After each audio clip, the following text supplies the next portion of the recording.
இன்றைய மாணவர்கள் எல்லாம் யார் சொன்னால் கேட்குறாங்க அப்படின்னு ஒரு ஆராய்ச்சி பண்ணேன். சொல்கிறதுக்கு நிறைய பேர் இருக்கிறாங்க, மாணவர்கள் யார் சொன்னால் கேட்குறாங்க.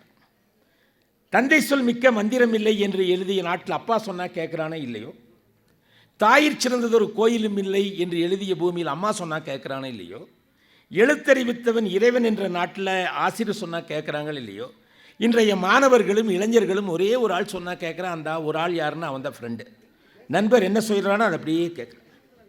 அதனால தான் நான் கூட ஒரு கவிதையில் குறிப்பிட்டேன், உப்பில்லாமல் கூட உயிர் வாழலாம், ஆனால் நல்ல நட்பில்லாமல் உயிர் வாழ முடியாது. ஏனென்று கேட்டால், அன்பு என்பது நேசிப்பது, அறிவு என்பது வாசிப்பது, குடும்பம் என்பது யோசிப்பது. ஏன்டா கல்யாணம் பண்ணணும் பண்ணவங்களுக்கு தான் அந்த வருத்தம் தெரியும். அன்பு என்பது நேசிப்பது, அறிவு என்பது வாசிப்பது, குடும்பம் என்பது யோசிப்பது, ஆனால் நட்பு மட்டுமே சுவாசிப்பது. நல்ல நட்புனா என்ன?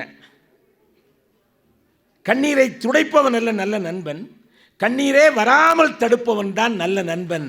அப்படிப்பட்ட ஒரு நல்ல நண்பனாக ஒரு நபர் இருக்கலாம், ஒரு புத்தகம் இருக்கலாம். எல்லா உயிரினங்களும் பிறக்கும் பொழுதே வாழ கற்றுக்கொண்டு பிறந்து விடுகிறது, அல்லது வாழ்க்கைக்கு தேவையான திறமைகளோடு பிறந்து விடுகிறது. அன்பு ஊர்ந்து சிந்திச்சு பாருங்க.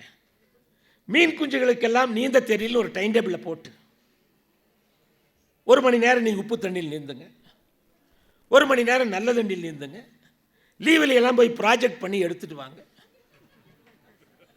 பாஸ் பண்ணால் நல்ல தண்ணி, ஃபெயிலான உப்பு தண்ணி, இல்லாட்டி கழுத்தை நசுக்கி கொண்டு போடுவதாக இருக்கா.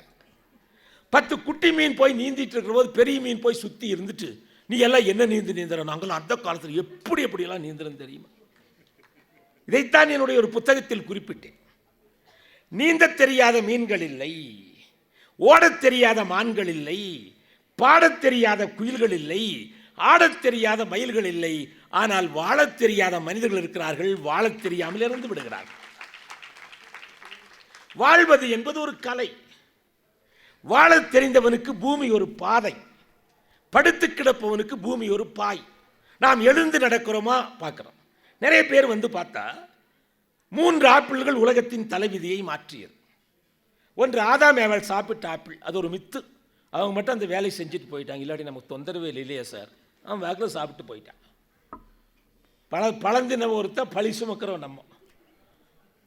2வது ஆப்பிள் ஐசக் நியூட்டனுடைய ஆப்பிள்.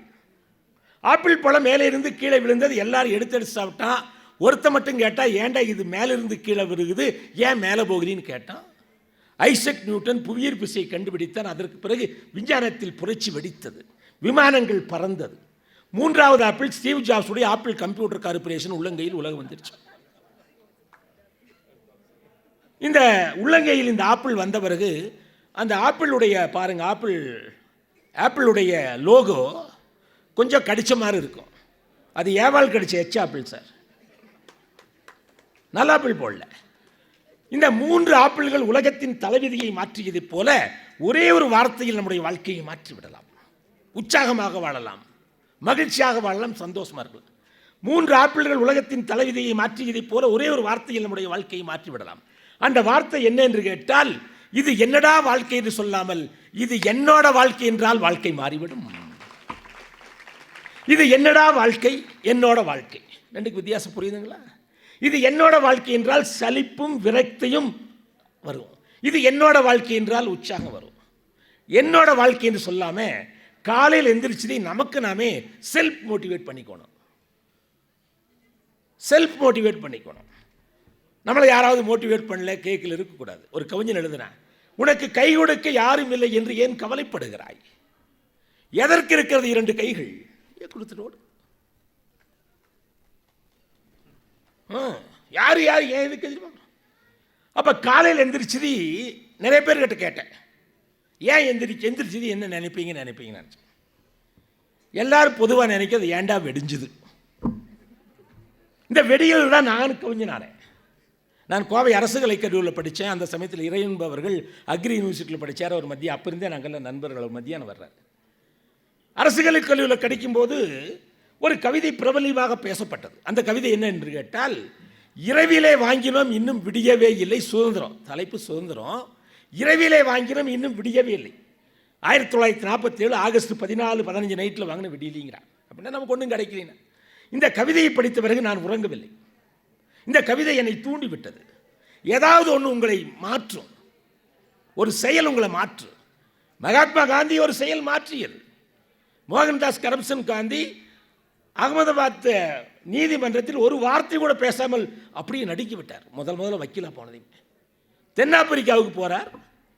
அங்கே ரயிலில் இருந்து இவரை தூக்கி வீசுகிறார்கள். முதல் வகுப்பு சீட்டு வைத்திருந்தாலும் கருப்பினத்தை சார்ந்தவர் என்பதற்காக தூக்கி வீசுகிறார். அப்போ தான் காந்தி ஒரு சபதம் எடுக்கிறார். You are throwing me out of the train, I am going to throw you out of my country என்று சபதம் எடுக்கிறார். உங்களுக்கென்று ஏதாவது ஒரு இடத்தில் வரும், ஒரு அவமானப்படுகிற போது கூட உங்களுக்கு ஒரு வீரம் வரும்.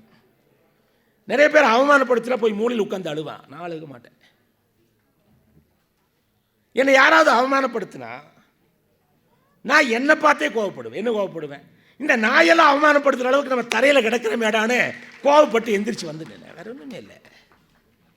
இந்த உலகத்திற்கு பழி சொல்லத்தான் தெரியும் ஒழிய வழி சொல்ல தெரியாது. அது எப்படி சார் உறுதியாக சொல்கிறீங்க? அதிகமாக பேசுனேன்னு சொல்கிறாங்க. வாயாடி பேசாமுட்டா ஊமை கொட்டான், செலவு செஞ்சா ஊதேரி, செலவே செய்யல கஞ்ச பிசுனாரி. பார்த்தீங்களா? இதைத்தான் வைரமுத்து ஒரு கவிதையில் சொன்னார். இப்படி செய்தால் இதுவும் தப்பு, அப்படி செய்தால் அதுவும் தப்பு, கத்தும் நாய்க்கு காரணம் வேண்டாம், தன்னிழல் பார்த்து தானே குறைக்கும், உலகத்தின் வாய் உன்னால் மூட முடியாது, உன்னுடைய காதுகளை மூடிக்கொண்டு முன்னேறு முன்னேறு முன்னேறு முன்னேறு முன்னேறு. நிறைய பேர் யாராவது சொன்னால் டிஜெக்ட் ஆகிடுறோம், உடஞ்சி போயிடுறோம்.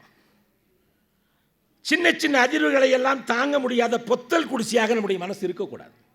இடையை கூட தாங்குகிற இரும்பு கோட்டையாக இருக்க வேணும். அப்போது அந்த கவிதை என்ன சொல்லுது? இரவிலே வாங்கினோம் இன்னும் விடியவே இல்லை. இந்த கவிதையை நான் ஏற்றுக்கலை. யோச்சு மறுப்பு ஒன்று எழுதினேன். ஏன்னா விடியல் என்பது ஒவ்வொருத்தனுக்கும் ஒவ்வொரு நேரத்தில் விடியும். சிலருக்கு 5 மணிக்கு விடியும், சிலருக்கு 6 மணிக்கு விடியும், சிலருக்கு 7 மணிக்கு விடியும், இன்னும் சிலருக்கு 8 மணிக்கு விடியும். சில பேர் வெள்ளிக்கிழமை நைட் படுத்து திங்கக்கிழமை காலையில் இருந்துச்சு அதுக்குள்ளே விடிஞ்சிருச்சான்னு கேட்போம். இரவிலே வாங்கினோம் இன்னும் விடியவே இல்லை என்ற கவிதைக்கு ஒரு மறுப்பு எழுதி நான் எழுதினேன். அப்போல்லாம் கவிஞன் கிடையாது. 1982 ஆனந்த விகடன் மாணவர் பொன்விழா ஆண்டில் மாணவர் பக்கமும் 4 கொடுத்துருந்தான். அதுக்கு ஒரு காலில் ஒரு கவிதை எழுதினேன். என்ன கவிதை? இரவிலே வாங்கினோம் இன்னும் விடியவே இல்லை என்பதெல்லாம் போய் வெடிந்து வெகு நேரமாகி நீதான் சுதந்திரமாக தூங்கிக் கொண்டிருக்கிறாய், விழித்தால் தானே வெளிச்சம் தெரியும் எழுக இளைஞனே, விடியல் என்பது வெளியில் இல்லை உன் விழியில் உள்ளது. இந்த கடைசி வரைதான் கவிதை. விடியல் என்பது வெளியில் இல்லை உன் விழியில் உள்ளது. நீ விழிக்கிற நேரம் விடியல் இருக்கணும். ஆக இது என்னடா வாழ்க்கை என்று சொல்லாமல் இது என்னோட வாழ்க்கை என்று ஓடிக்கொண்டே இருக்க வேண்டும். நீங்கள் மனசில் வச்சுக்கிறக்கா என்ன ஓடிட்டே இருக்க சொல்கிறேன், ஓடிட்டே இருக்க வேண்டும். நகர்ந்து கொண்டிருந்தால்தான் நதி அழகாக இருக்கிறது, வளர்ந்து கொண்டிருந்தால் தான் செடி அழகாக இருக்கிறது. அதுபோல முயன்று கொண்டு முன்னேறி கொண்டிருந்தால் தான் மனிதனால் அழகாக இருக்க முடியும். மூச்சு விடுபவன் எல்லாம் மனிதன் அல்ல, முயற்சி செய்பவனே மனிதன்.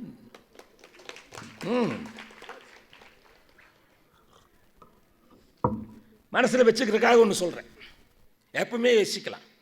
உயரம் என்றால் எவரெஸ்ட், உயர வேண்டும் என்றால் நெவர் ரெஸ்ட் என்று ஓடிக்கொண்டிருந்தால் உங்களால் சாதிக்க முடியும். வேற ஒன்றுமே இல்லை.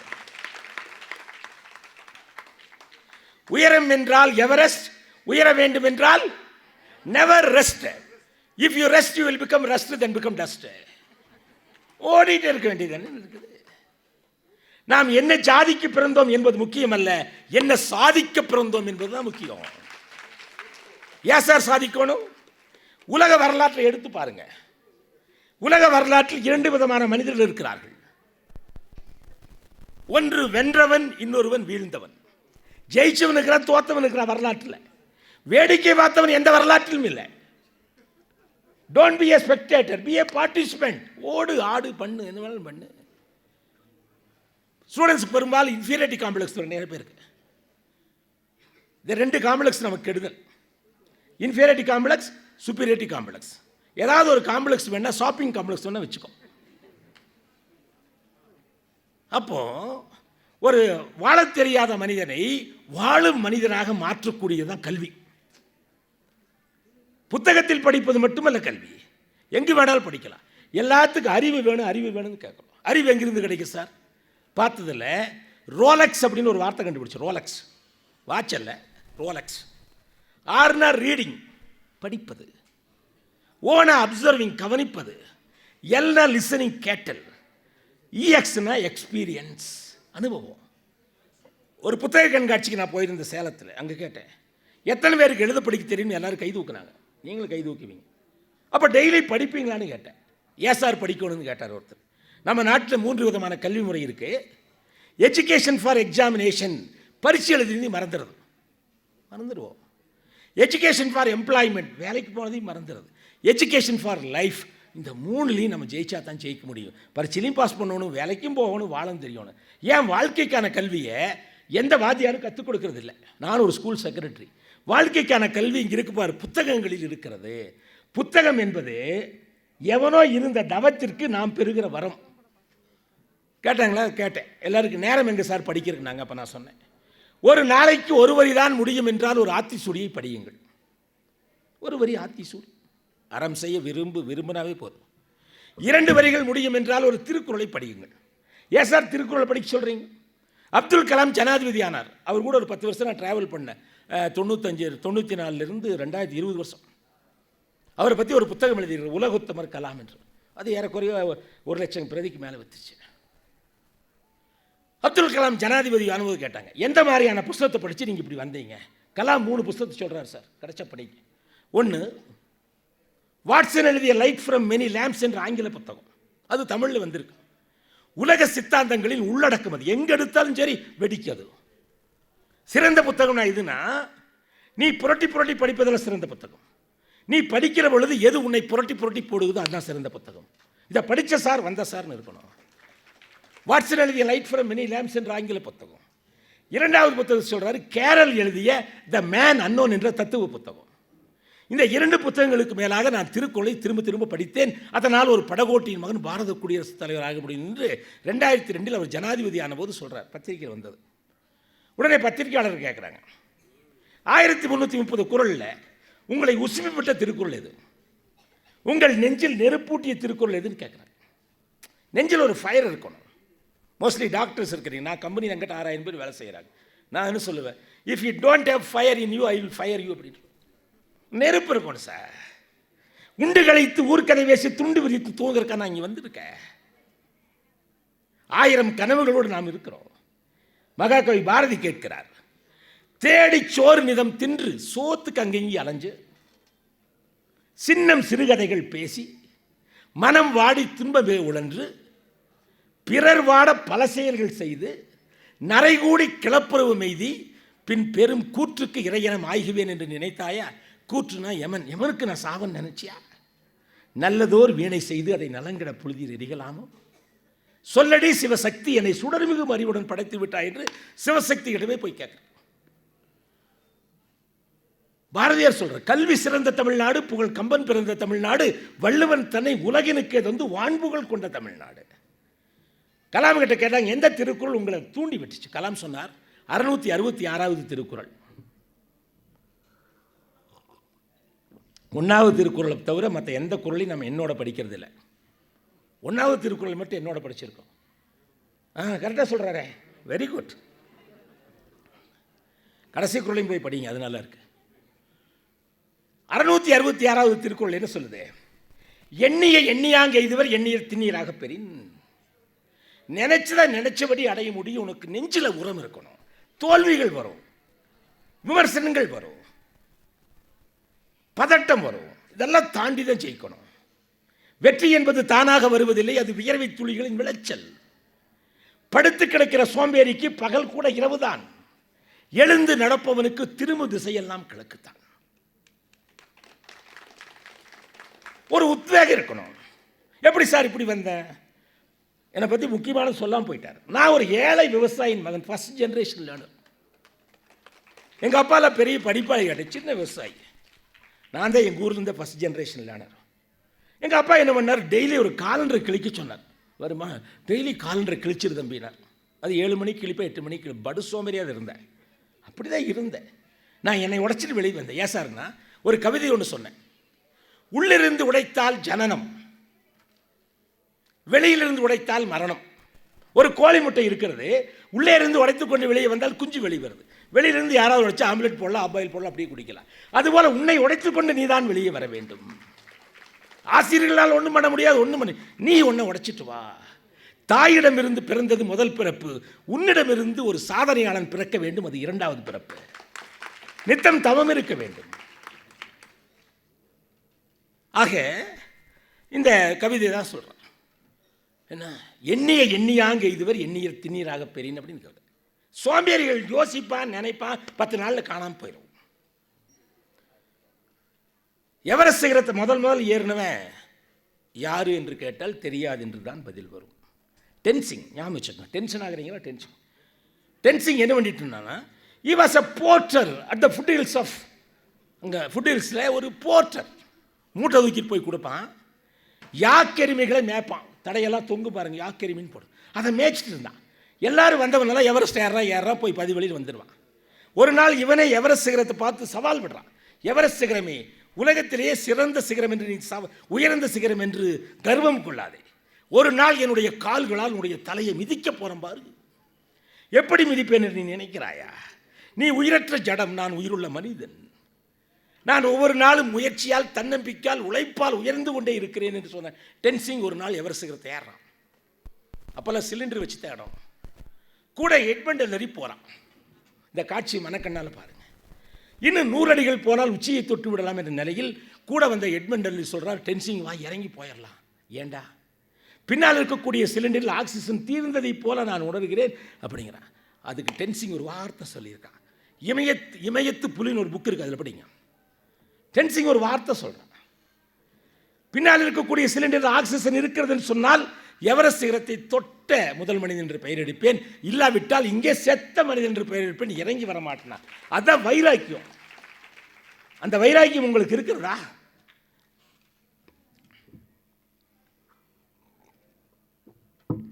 எத்தனை பேர் வெற்றி அடையணும்னு நினைக்கிறீங்க? ஸ்டூடெண்ட்ஸ் நீங்கள் தூக்கும், பரவாயில்ல.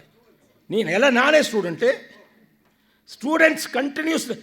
ஸ்டூடெண்ட்டுக்கு பரிச்சை முடி வரைக்கும் படித்தா போதும், டீச்சருக்கு வாழ்க்கை முடிய படிச்சுட்டு இருக்கணும். வச்சுக்கோ. இந்த வெற்றி என்கிற வார்த்தைக்குள் தான் வெற்றி இருக்கிறது. என்ன சார், நீங்கள் எந்த ஊருங்க? நாமக்கல். வெற்றி என்கிற கோழி முட்டை கதை சொல்லுங்க, உங்களுக்கு பிடிச்சதா? உள்ளிருந்து உடைத்தால் ஜனனம், வெளியிருந்து உடைத்தால் மரணம். எல்லாம் வரும் சார், அப்படி வரும். போன வாரத்தில் ஆவினுக்கு போய் பேசினேன், அங்கே ஒரு கவிதை சொன்னேன். ஆண் பாலாய் பிறந்ததை விட ஆவின் பாலாய் பிறந்திருந்தால் அதுவே மேலானது. ஆண் பாலாய் பிறந்ததை விட ஆவின் பாலாய் பிறந்திருந்தால் அதுவே மேலானது. ஏனென்றால் மனைவி முன்னால் தைரியமாக பொங்கி இருக்கலாம்.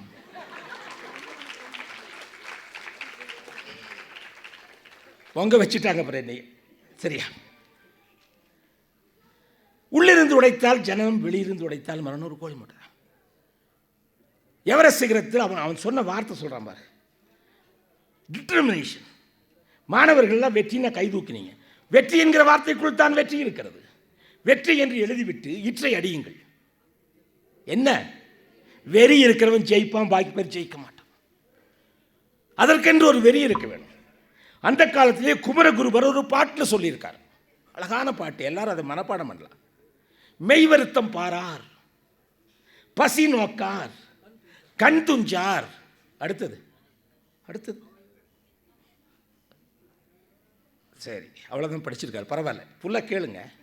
மெய் வருத்தம் பாரார், பசி நோக்கார், கண் துஞ்சார், எவ்வவர் தீமையும் மேற்கொள்ளார், செவ்விய அருமையும் பாரார், அவமதிப்பும் கொள்ளார், கருமமே கண்ணாயினார். அப்படின்னா உடம்பு வந்து உடம்பு இருக்குல்ல, உடம்புன்னு ஏன் பேர் வச்சா, அது உடன்பட வேணும், எந்திரிச்சு ஓட வேணும். படிக்கிற ஸ்டூடெண்ட் எந்திரிச்சு ஓட வேணும். Knowledge is power. இந்த ஸ்டூடெண்ட்டுக்காக ஒன்று சொல்கிறேன். ஒருத்தர் ஒரு ஆற்றை கடற்கரைக்காக வந்து நின்னான். பெரிய நீளமான ஆறு, தண்ணி லெவலாக போகுது. ஆற்றின் கரையில் நிறைய கூழாங்கற்கள் கிடந்தது, அழகழகாக பெப்பிள்ஸ். அதை எடுத்து இப்படி பையில் போட்டான். அந்த வழியாக ஒரு பெரியவர் போனான், தம்பி இந்த கல்லெல்லாம் எடுத்து போடுறேன், இதை எடுத்து போடுறதுக்காக ஆற்றை கடந்து அந்த பக்கம் போன பிறகு நீ சந்தோஷம் படுவ, வருத்தம் படுவின்னு சொல்கிறார். இவனுக்கு ஒன்றும் புரியல. கல் எடுத்தது கொஞ்சம் சந்தோஷப்படலாம், இல்லாட்டி வருத்தப்படலாம். ஆற்றங்கரையை கடந்து அங்கே போனான். ரொம்ப நீளமான ஆறு, அகலமான ஆறு போனான். உடனே அவனுக்கு இந்த கல்லுக்காக நீ சந்தோஷப்படுவோம் வருத்தம் படுவேன்னு பாக்கெட்டுக்குள்ள விட்டு அந்த கல்லெல்லாம் எடுத்து பார்த்தான். அந்த கல்லெல்லாம் முத்தா பவளமாக வைடூரியமாக பொண்ணா மின்னுது அப்படியே. இப்போ சந்தோஷப்படுவானா வருத்தப்படுவான்? சந்தோஷம் படுவான், வருத்தம் படுவான். எதுக்கு வருத்தப்படுவான்? இன்னும் கொஞ்சம் அள்ளிட்டு வந்திருக்கலாமே அப்படின்னு. அதுபோலத்தான் நீங்கள் படித்து முடிச்சு விட்டு 4-5 வருஷம் கழித்து வெளியே வரும்போது இன்னும் கொஞ்சம் ஒழுங்காக படிச்சிருக்கலாமே, இன்னும் கொஞ்சம் ஒழுங்காக படிச்சிருக்கலாமே, பிஜி நீட்டு ஒரே முறை பாஸ் பண்ணியிருக்கலாமே. 3 லட்சம் பேர் எழுதுனா பாருங்கள். என் சன் பிஜி நீட் பாஸ் பண்ண மேடத்துக்கிட்ட வந்து சொல்லிட்டு இருந்து இப்போ ஃபஸ்ட் அட்டம்ப்டில் ஆல் இண்டியா ரேங்கில் 638 வாங்கியிருக்கேன். இன்னும் அட்மிஷன் ஆகலை. படிச்சிடணும். எவ்வளவு எடுக்கணும். கல்வியின் வேர்கள் கசப்பானவை என்றாலும் அதனுடைய கனிகள் இனிப்பானவை.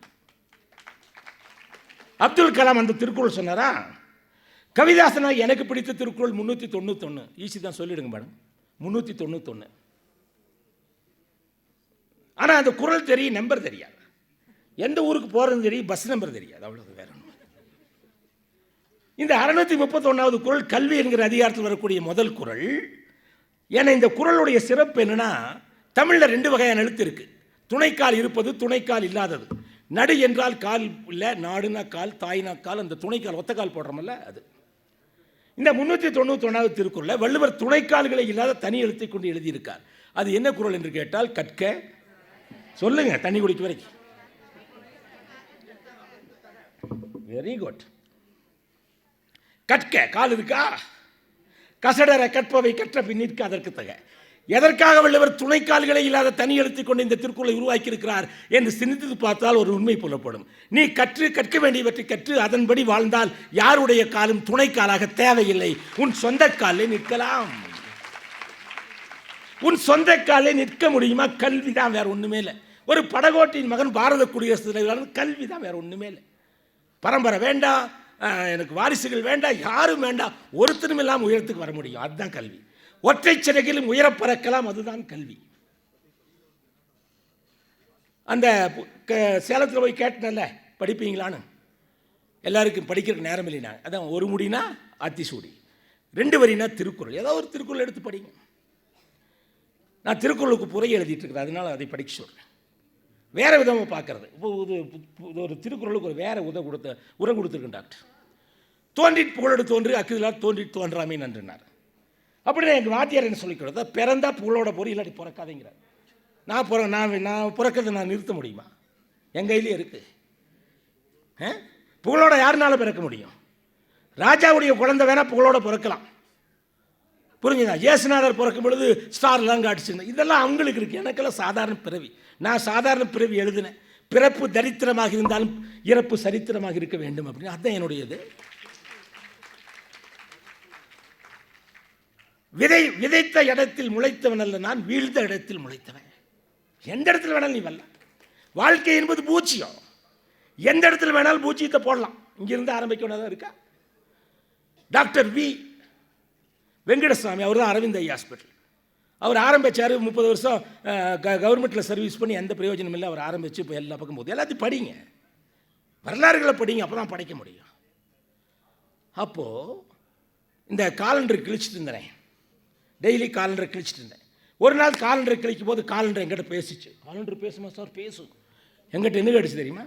டெய்லி வந்து என்ன கிழிக்கிறேன், நீ என்ன கிழிச்சின்னு கேட்டுச்சு. அன்னைக்கு ஏற்பட்ட அவமானம் தான் ஓடிட்டே இருக்கேன். இன்னைக்கு கூட நானே தான் தேடி வந்து பேசுகிறேன். ஆண்டன் பென்னி இன்னைக்கு பேசணும், என்னுடைய நண்பர், அவர் வரல. நான் சப்ஸ்டியூட்டாக தான் வந்து பேசுகிறேன்.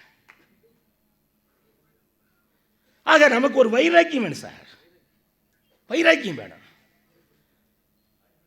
சோம்பேறிகள் எதிலையும் சாதிக்க முடியாது. இப்போ அப்படி ஒரு வரி என்றால் திருக்குறள், 2 வரி என்று சொன்னால், ஒரு வரி என்றால் ஆத்திசூடி, 2 சும்மா குறியீடாக சொல்கிறேன். அதுபோல் ஆத்திசூடி படின்னு அர்த்தம் அல்ல. தலைக்கு 2 ரூபா கொடுனா தலைக்கட்டை கொண்டாந்து கொடுக்கக்கூடாது. இது ஆகுபயிர், தமிழ்லாம் படிச்சிருப்பீங்க. ஒரு வரி தான் முடியும் என்றால் ஒரு ஆத்திசூடியை படியுங்கள், 2 வரி தான் முடியும் என்றால் திருக்குறளை படியுங்கள், 3 வரி தான் முடியும் என்றால் ஒரு முன்னாட்சி சிந்தனையை படியுங்கள், 4 வரி தான் முடியும் என்றால் ஒரு நாலடியாரை படியுங்கள். இதில் எதுவுமே முடியாது என்றால் உடனே செத்து மடியுங்கள். கோமா சொல்லிட்டேன். கவிஞர் ஒரு கோபம் இருக்கணுமே. எல்லாம் முறைச்சான், என்னடா கவிஞர் கொலகாரனை வந்திருக்கானே. நான் சொன்னேன், நான் செத்து மடின்னு சொல்கிற வார்த்தை நான் செய்ய அல்லது செத்து மடி என்று முதல்ல யார் சொன்னான்? காந்தி சொன்னார். அதைத்தான் நான் படி அல்லது மடிங்கிறேன். படித்தா என்ன கிடைக்கும் கேட்கலாமில்ல. ஈரோடு தமிழன்பன் அவர்கள் ஒரு கவிதையில் குறிக்கிறார், நீ 10 பறவைகளோடு பழகினால் நீ ஒரு பறவையாக முடியாது. முடியுமா? நீ 10 நதிகளோடு பழகினால் ஒரு நதியாக முடியாது. 10 மான்களோடு பழகினால் ஒரு மானாக முடியாது. ஆனால் 10 புத்தகங்களோடு பழகினால் நீ ஒரு 11வது புத்தகமாக எல்லோராலும் நீ படிக்கப்படுவாய். வேற என்ன இருக்கு? படிக்கிறது அப்படின்னு அப்படியே மடமடன்னு படிக்கக்கூடாது. இந்த மாதிரி புத்தகம் வாழ்க்கை புத்தகம், மெடிக்கல் புத்தகம் கூட அப்படி தான் படிக்கணும். 4 லெவல் இருக்குங்க படிக்கிறதுல. ஒன்று அறிதல். அறிதல் என்பது அறிவல்ல, புரிதல் மட்டுமே அறிவு. சரியா தப்புங்களா? Knowing is not knowledge, understanding is knowledge. உதாரணத்துக்கு, அறம் செய்ய விரும்பு என்பது அறிதல், அறத்தை விருப்பத்தோடு செய்ய வேண்டும் என்பது புரிதல். பிச்சைக்காரனுக்கு போய் செல்லாத நோட்டை போட்டு போய் என்ன பிரயோஜனம்? அறிதல் என்பது அறிவல்ல, புரிதல் மட்டுமே அறிவு. புரிதல் என்பது அறிவல்ல, அது குறித்து சிந்தித்தல் மட்டுமே அறிவு.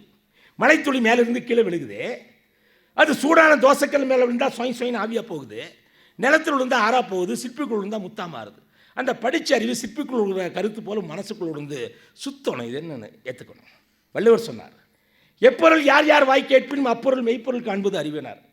இதை திரும்ப படிக்கும்போது எனக்கு என்னாச்சு, எப்பொருள் யார் யார் வாயினா நம்ம என்ன நினைக்கிறோம்? உங்கள் பேர் சார் சுரேஷ் சாரா, கவிதாசனா, அவரா இவரான்னு பார்க்குறோம். இப்போ என்னாச்சுன்னு எனக்கு புதுசாக தோணுது, யார் யார் வாய் என்பதற்குள் வள்ளுவனோட வாய் இருக்கு. வள்ளுவர் சொன்னாருக்காக நான் ஏற்றுக்க வேண்டிய அவசியம் இல்லை. ஏற்கனவே சொல்லப்பட்ட கருத்தை, வெல்லுகிற கருத்தை நான் கொடுத்தால்தான் என்னுடைய சமுதாயம் வளரும், தமிழ் வளரும், அறிவு வளரும். அவர் சொன்னார் இவர் சொன்னார் கூட நான் என்ன சொல்கிறேன் அப்படின்னு யோசிக்கணும். அப்போ யாகாவராயும் நாகாக்கல் அவர் வாய் இருக்குல்ல. ஆமாம், யாகாவராயும் நாகாக்கங்கிறது ஒரு சம்பவம். அறிஞர் அண்ணா சீஃப் மினிஸ்டராக இருக்கார். அப்போ எல்லா பஸ்லையும் யாகாவராயும் நாகாக்க காக்கா எழுதி வச்சிருக்கு.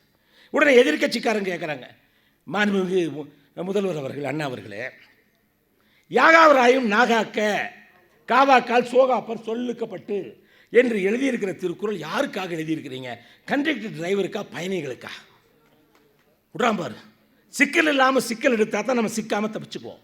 நிர்வாகத்தில் இருக்கிறவங்க இதெல்லாம் முக்கியம். உடனே கேட்குறாரு, பேசஞ்சருக்கு எழுதுனா அவங்களாம் ஓட்டு போட மாட்டான், அண்ணாவுக்கு வாய் நீண்டுடுச்சுருவான். கண்டக்டர் டிரைவர்னா அவன் யூனியனில் சண்டை பிடிச்சிருவான். என்ன சொன்னார்னா, அவர் அழகான ஒரு பதில் சொல்கிறார். யாகாவராயினும் நாகாக்க காவாக்கால் சோகாப்பர் சொல்லுக்கப்பட்டு என்ற திருக்குறள் யாருக்கு எழுதி வைக்கப்பட்டிருக்கு என்று எதிர்க்கட்சி உறுப்பினர் கேட்டார். எவனுக்கெல்லாம் நாக்கு இருக்குது அவனுக்காக எழுதி வைக்கப்பட்டிருக்கின்றார். புரிஞ்சுதா? அவ்வளோதான் முடிஞ்சது. டாக்டர் சேர்க்கர் நான் சொல்கிறேன், நான் இப்போ என்ன விளக்கு கொடுக்குறேன், நாகாக்கானா 2 விஷயத்தில் நாக காக்கணுங்கிறேன். ஒன்று வெளியே தள்ளுறது, இன்னொன்று உள்ள தள்ளுறது. வெளியே பேசுகிறேன், அது ஒழுங்காக இருந்தால் வெளிநாட்டில் பிரச்சனை இல்லை. உள்ள தள்ளுறேன்னா உள்ளே சாப்பிட்றேன், அப்படி இருந்தால் உள்நாட்டில் பிரச்சனை இல்லை. வெளிநாடு உள்நாடு பிரச்சனை இல்லாமல் தான் நான் ஹாப்பியஸ்ட் பர்சன் தான். ஆக நீங்கள் வாசிக்கிறது, அறிதல் என்பது அறிவல்ல, புரிதல் மட்டுமே அறிவு. புரிதல் என்பது அறிவல்ல, அது குறித்து சிந்தித்தல் மட்டுமே அறிவு. சிந்திக்கணுங்க, யோசிக்கணும். ஒரு நாளைக்கு 60 லட்சம் தாட்ஸ் வருது, யோசிக்கணும். வரும்போது டீ கொடுத்தாங்க. டீ, நான் சைக்காலஜியில் டாக்டரேட்டு. டிஇஏ இதுதான் எல்லாமே நம்ம செய்கிற வேலை பூரா அதுதான். டீனா தாட் என்ன ஆகுது? ஒரு எமோஷனை கொடுக்குது. அந்த எமோஷன் என்ன ஆகுது? ஆக்ஷன் ஆகிடுது. இவ்வளோதான். வெளிநாடு இதுக்கெல்லாம் காப்பி ரைட் வாங்கியிருப்பா சார். ஆமாம், அங்கே ஒரு கோடு ஓட்டால் காப்பி ரைட் வாங்கிடுவேன். என்னை தவிர்த்து யாரும் கோடு ஓடக்கூடாது அப்படின்னு பாருங்கள். எல்லாம் பாருங்கள், தாட் வருது. என்னை பார்த்து ஒரு இது வரைக்கும் எனக்கு யாருன்னு தெரியாது. இப்போ பார்த்து அடுத்த டைம் பார்த்தீங்க ஒரு கவிதாசன். எமோஷன் என்ன வரும்? ஏதோ ஒரு ஓரளவுக்கு பேசுவார். ஐயா ஆக்ஷன் என்னது? வாங்க சார், நல்லா இருக்கீங்க சார், அவ்வளோதான். வேறு ஒன்றும் இதுதான். திரும்ப வரும். Tea, you can live at without tea. இந்த டீ இல்லாமல் இருக்கவே முடியாது சார். அப்போ அறிதல் என்பது அறிவல்ல, புரிதல் மட்டுமே அறிவு. புரிதல் என்பது அறிவல்ல, அது குறித்து சிந்தித்தல் மட்டுமே அறிவு. சிந்தித்தல் மட்டும் அறிவல்ல, தெளிவுதல் அறிவு. ஏன்னா பாரதியார் சொல்கிறார், தெளிந்த நல்ல அறிவு வேணுங்கிறார். பாருங்க, தெளிந்த நல்ல அறிவு. நான் செய்கிற வேலையை பற்றி ஒரு தெளிந்த நல்ல அறிவு, என்னுடைய பெற்றோர்களை பற்றி ஒரு தெளிந்த நல்ல அறிவு, என்னுடைய குடும்பத்தை பற்றி ஒரு நல்ல அறிவு, அடிக்கடி பிரச்சனையே வரக்கூடாது, ஒரு தெளிவு. நிறைய பேர் இருக்கிறீங்க, நெய்வேலி லிக்னைட் கார்பரேஷனை கூப்பிட்டு போகிறாங்க. ஒர்க் லைஃப்பை எப்படி பேலன்ஸ் பண்ணுறது சார் அப்படின்னு. ஏறக்குறைய 400 பேர் உட்காந்துருக்காங்க. 200 கப்புள் உட்காந்துருக்காங்க, ஸ்பவுஸோடு உட்காந்துருக்காங்க. ஒர்க் லைஃப் பேலன்ஸை பற்றி சொல்லணுமில்ல. எனக்கு முன்னால் பேசுகிறவர் சொன்னார், கணவனும் மனைவி ஒருவரை ஒருவர் புரிந்து கொண்டு மகிழ்ச்சியாக வாழ வேண்டும். புரிதல் இருந்தால் பிரிதல் இருக்காது. See the wordings. கணவனும் மனைவியும் ஒருவரை ஒருவர் புரிந்து கொண்டு மகிழ்ச்சியாக வாழ வேண்டும். புரிதல் இருந்தால் பிரிதல் இருக்காது. சொல்லிட்டு கிளம்பிட்டார் அவர். நேரமாச்சு. அடுத்த பேச்சாளர் நான். அங்கிருந்து தொடங்க நான் சுவையாக இருக்கு. நான் சொன்னேன், எனக்கு முன்னால் பேசுகிற பேச்சாளர் சொன்னார், கணவனும் மனைவி ஒருவரை ஒருவர் புரிந்து கொண்டு மகிழ்ச்சியாக வாழ வேண்டும் என்று சொன்னார். ஆனால் ஒருவரை ஒருவர் எப்படி புரிந்து கொள்ள வேண்டும் என்பதை சொல்லாமல் போய்விட்டார். அதை நான் சொல்கிறேன். கணவனும் மனைவி ஒருவரை ஒருவர் எப்படி புரிந்து கொள்ள வேண்டும் என்று கேட்டால், ஒருவரை ஒருவர் எப்பொழுதும் புரிந்து கொள்ள முடியாது என்பதை புரிந்து கொண்டு மகிழ்ச்சியாக வாழுங்கள்.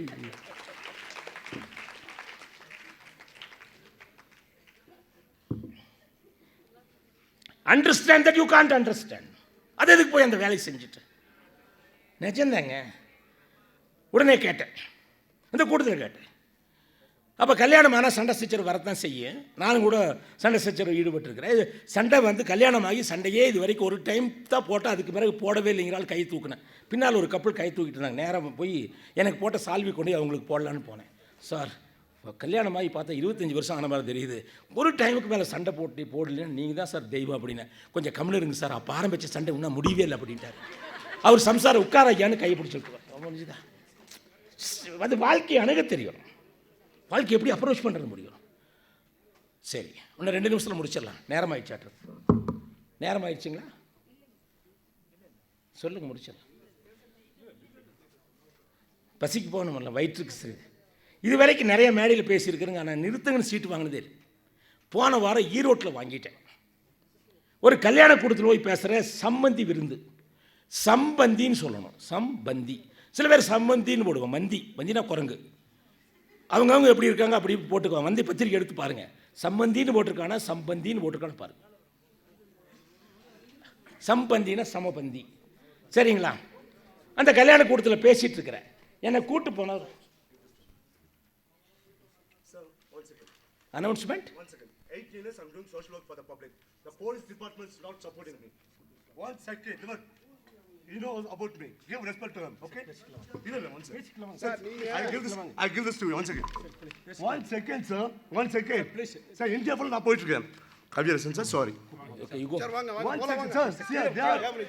Sir, இங்க பாருங்க. எவ்வளவு கை வைக்கணும்னு சொல்லுங்க.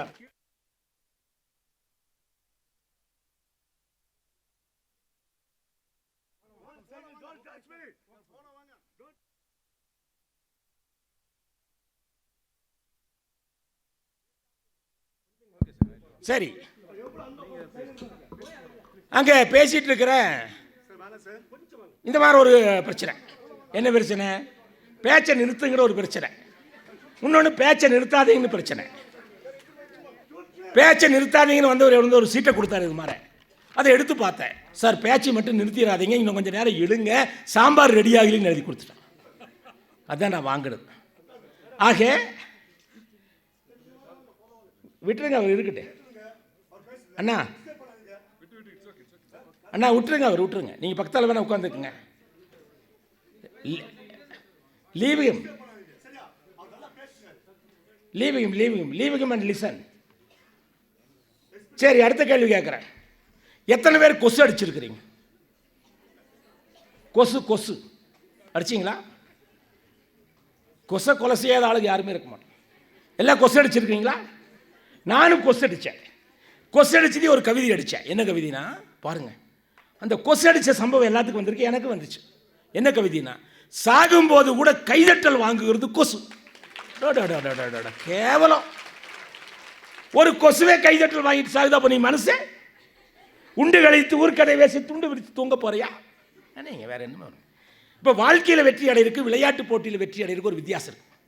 வாழ்க்கையில் வெற்றி அடையணும்னா அடுத்தவங்களை தோக்கடிக்கணும். விளையாட்டில் வெற்றி அடையணும்னா நம்ம சார்ந்து இருக்கக்கூடிய மற்றவர்களை வெற்றி அடைய செய்தால்தான் உங்களால் வெற்றி அடைய முடியும். இல்லாவிட்டால் வெற்றி அடையவே முடியாது. எந்த கொம்பனாலும் முடியாது. ஒரு ஆசிரியர் வெற்றி அடையணும்னு என்ன செய்யணும் சொல்லுங்க?